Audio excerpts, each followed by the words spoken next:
जल जंगल जमीन के संरक्षक वो, प्रकृति और संस्कृति के रक्षक जो, वेशभूषा विविधताओं को समेटे वो, कला जीवन शैली को बचाए जो, प्रकृति के उपासक आदिवासी वो। कुछ अनुमान लगाया बच्चों, मैं आज कौन सा पाठ लेकर आई हूँ? नमस्कार, हिंदी कक्षा में आपका हार्दिक स्वागत और अभिनंदन है।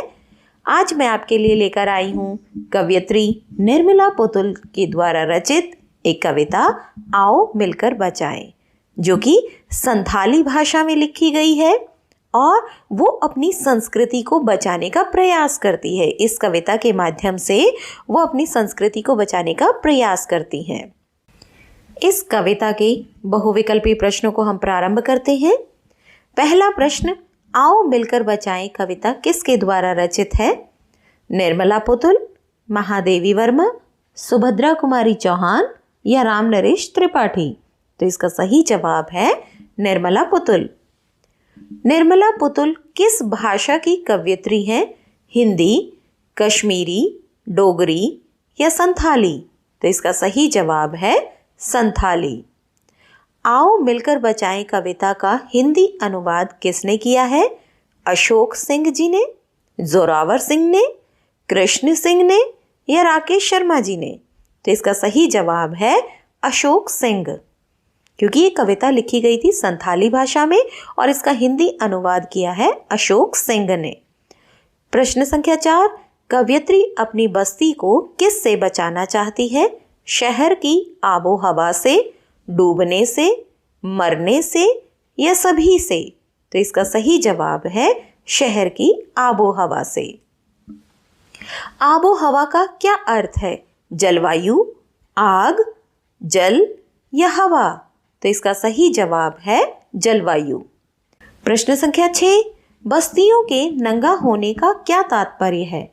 मर्यादाहीन होना, वस्त्रहीन होना, वृक्ष रहित होना या अंतिम विकल्प बेधड़क होना? तो इसका सही जवाब है मर्यादाहीन होना। प्रश्न संख्या 7, शहर की आबो हवा का क्या अर्थ है? शहरीपन, नगर की बनावटी संस्कृति, नगर का वातावरण या नगर की संस्कृति? तो इसका सही जवाब है नगर की बनावटी संस्कृति। प्रश्न संख्या 8, कवयित्री अपने चेहरे पर क्या लाना चाहती है? गर्माहट, संथाल परगना की माटी का रंग, अक्खड़पन या जुझारूपन? तो इसका सही जवाब है संथाल परगना की माटी का रंग। कवयित्री कहती है कि अपने चेहरे पर संथाल परगना की माटी का रंग, भाषा में झारखंडीपन। माटी का रंग मुहावरे का क्या अर्थ है? स्थानीय प्रभाव, मिट्टी जैसा, मिट्टी बनना या फिर समाप्त होना? तो सही जवाब है स्थानीय प्रभाव। प्रश्न संख्या 10, परगना शब्द का क्या अर्थ होता है? जमीन का टुकड़ा, क्षेत्र विशेष, टापू या फिर घाटी? तो सही जवाब है क्षेत्र विशेष। प्रश्न संख्या 11 है, भाषा में कौन सा पन है? झारखंडीपन, संथालीपन, बागड़ीपन या मारवाड़ीपन?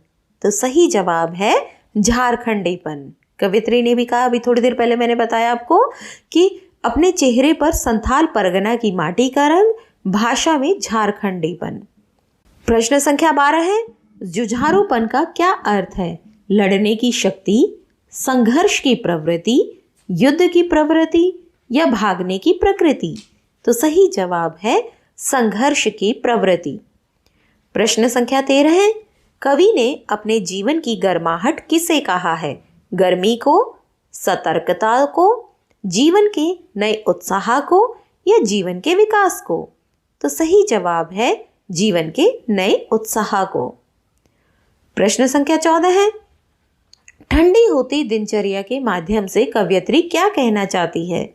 दिन के ठंडेपन को दर्शाया है, दिन में लगने वाली ठंड, दैनिक जीवन में व्याप्त निराशा या दैनिक जीवन में व्यस्तता? तो सही जवाब है दैनिक जीवन में व्याप्त निराशा। प्रश्न संख्या 15 है, धनुष की डोरी किसका प्रतीक है? शिकार की, साहस की, वीरता की या युद्ध की? इसका सही जवाब है शिकार की। प्रश्न संख्या 16 है, मन का हरापन का क्या अर्थ है? मन का हरा होना, मन की खुशियाँ, मन की चंचलता या मन का विकास? तो इसका सही जवाब है मन की चंचलता। मिट्टी का क्या गुण है? ममता, लघुता, सौंधापन या मधुरता? तो इसका सही जवाब है सौंधापन। कवयित्री ने लिखा है कविता में, तीर का नुकीलापन, कुल्हाड़ी की धार, जंगल की ताज़ा हवा, नदियों की निर्मलता, पहाड़ों का मौन, गीतों की धुन, मिट्टी का सौंधापन, फसलों की लहलहाहट, सब कुछ कवयित्री बचाना चाहती है। प्रश्न संख्या 18 है, नाचने के लिए कैसे आंगन की रक्षा की आवश्यकता है?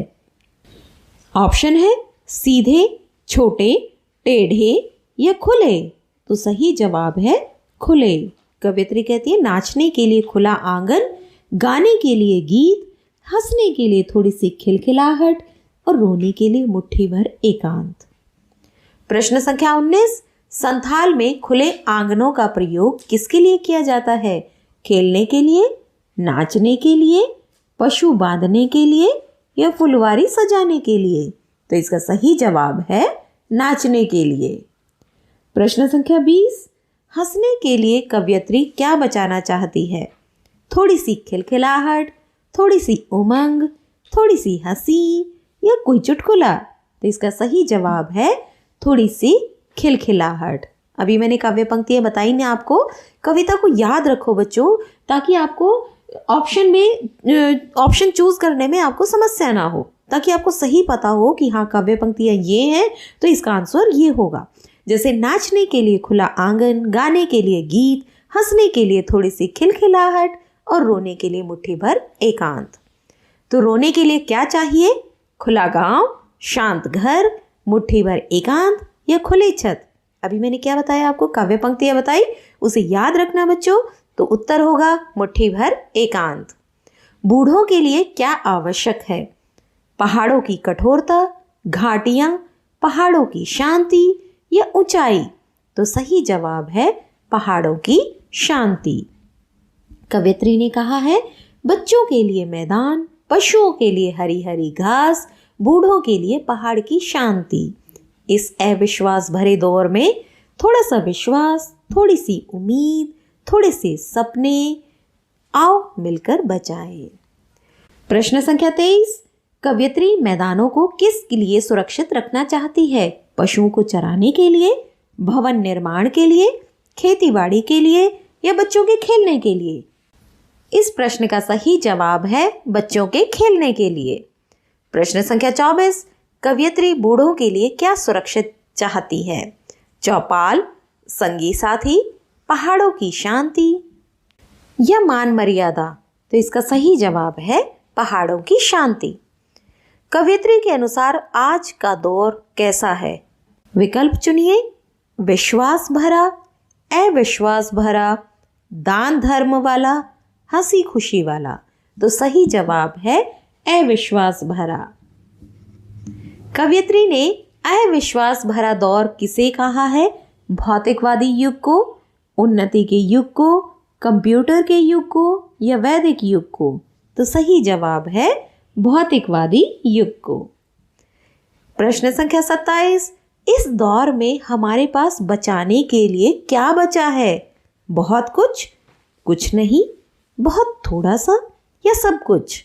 तो सही जवाब है बहुत कुछ। कवयित्री ने कहा था कि इस अविश्वास भरे दौर में थोड़ा सा विश्वास, थोड़ी सी उम्मीद, थोड़े से सपने, आओ मिलकर बचाएं, क्योंकि इस दौर में बचाने को बहुत कुछ बचा है अभी हमारे पास। प्रश्न संख्या 28, कवयित्री के अनुसार इस दौर में हमारे पास बचाने के लिए क्या बचा है? थोड़ी सी उम्मीद, थोड़े से सपने, थोड़ा सा विश्वास या उपरोक्त सभी? तो इसमें कौन सा जवाब होगा बच्चों सही? अभी मैंने क्या बताया था आप लोगों को, कविता की पंक्तियां बताई थी, तो उसमें सारी चीजें समाहित है, उम्मीद, सपने, विश्वास। तो यहाँ पर हमारा सही जवाब होगा उपरोक्त सभी। प्रश्न संख्या 29, निम्नलिखित में से कौन सा कथन कविता के अनुसार सही नहीं है? बच्चों के लिए मैदान, पशुओं के लिए हरी हरी घास, जवानों के लिए पहाड़ों की शांति या भाषा में झारखंडीपन। तो सही जवाब है जवानों के लिए पहाड़ों की शांति, क्योंकि यहाँ पर ध्यान दो बच्चों कि अनुसार सही नहीं है, नहीं का ऑप्शन पूछा है हमसे। और कविता में सही पंक्ति कौन सी है? बूढ़ों के लिए पहाड़ों की शांति, जवानों के लिए नहीं बल्कि बूढ़ों के लिए। प्रश्न संख्या 30, कवयित्री लोगों के भीतर क्या जगाए रखना चाहती है? आग, जवानी, ज्ञान या मेलजोल? तो सही जवाब है आग, मतलब संघर्ष करने की शक्ति। प्रश्न संख्या 31, कवयित्री ने किसके जीवन के अनछुए पहलुओं से परिचय कराया है? आदिवासी जीवन के, ग्रामीण जीवन के, शहरी जीवन के या पहाड़ी जीवन के? तो सही जवाब है आदिवासी जीवन के। प्रश्न संख्या 32, कवयित्री ने किस समाज को बेबाकी से प्रकट किया है? भील, कोंकणी, मुंडा या संथाली? तो इसका सही जवाब है संथाली। प्रश्न संख्या 33, प्रकृति के विनाश और विस्थापन के कारण किसका समाज संकट में है? शहरवासियों का, गांववासियों का, आदिवासियों का या कस्बावासियों का? तो इसका सही जवाब है आदिवासियों का। प्रश्न संख्या 34, प्रस्तुत कविता में कवयित्री ने किसके प्रति चिंता व्यक्त की है? राष्ट्रीय एकता के प्रति, नष्ट होती संथाली संस्कृति के प्रति, अज्ञानता के प्रति या मानवता के प्रति? अब सारी कविता पढ़ने के बाद तो आपको पता लग गया होगा। सही उत्तर आप फटाफट से नोट कर लोगे या फटाफट आपको पता लग जाएगा। तो सही जवाब है नष्ट होती संथाली संस्कृति के प्रति।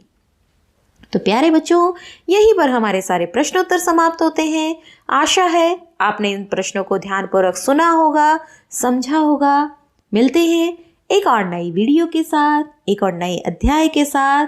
लेकिन धन्यवाद कहने से पहले एक और रिक्वेस्ट, अगर आपको ये वीडियो अच्छी लगी हो तो इस चैनल को सब्सक्राइब कीजिए, ज़्यादा से ज़्यादा विद्यार्थियों तक पहुंचाने का प्रयास कीजिए। हम इसी तरह से आपसे जुड़े रहेंगे। मिलते हैं अगली वीडियो में, तब तक के लिए धन्यवाद।